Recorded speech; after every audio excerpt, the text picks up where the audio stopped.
seorang ulama dari Maroko, mimpi bertemu Nabi. Kisah yang terjadi di zaman kita ini.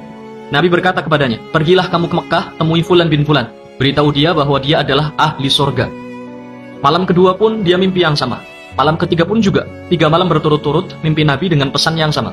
Maka ulama Maroko ini pun mengumpulkan hartanya, perbekalannya untuk pergi ke Mekah.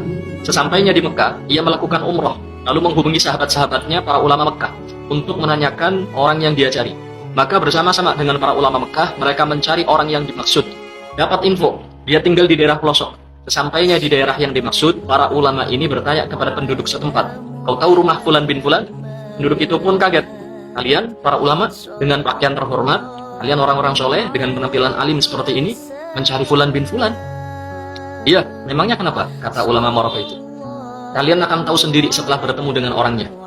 Maka ditunjukkanlah rumah orang yang dimaksud. Begitu pintu diketuk, yang keluar adalah seorang laki-laki dengan penampilan preman, dekil, fasik. Ulama Maroko ini kaget. Dia berkata dalam dirinya, aku pikir orang yang akan kutemui adalah orang alim, soleh, ahli ibadah. Ternyata seorang berpenampilan buruk. Orang itu pun kaget juga. Kenapa para ulama mengunjunginya? Ulama Maroko bertanya, apa benar kau Fulan bin Fulan? Ya, benar. Siapa kalian? Mau apa kalian datang ke rumahku? Ulama Maroko ini berkata, aku dari Maroko, datang jauh-jauh ke Mekah untuk mencarimu. Sebab ada pesan yang harus kusampaikan padamu. 3 malam berturut-turut aku bermimpi Rasulullah SAW.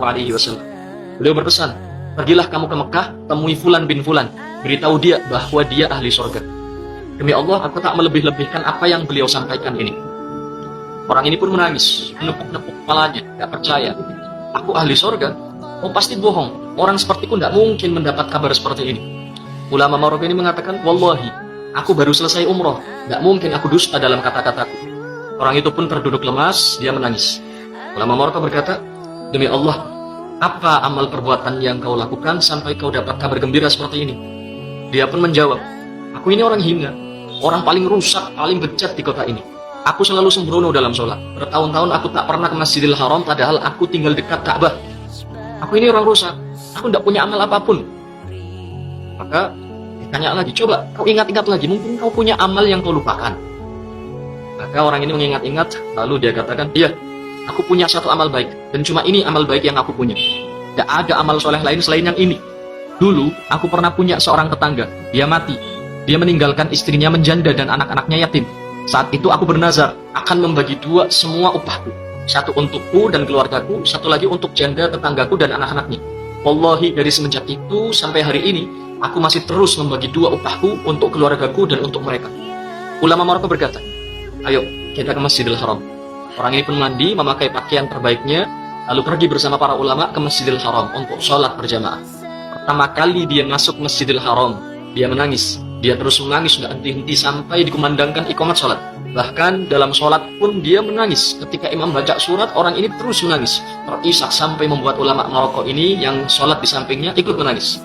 Berdiri rakaat pertama, rakaat kedua, rakaat ketiga, sampai sujud sebelum akhir. Dia tidak mengangkat kepalanya lagi, dan ternyata rohnya telah dicabut.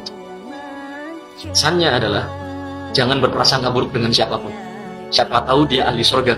Satu-satunya makhluk yang boleh kita buruk sangka dengannya hanyalah diri kita sendiri.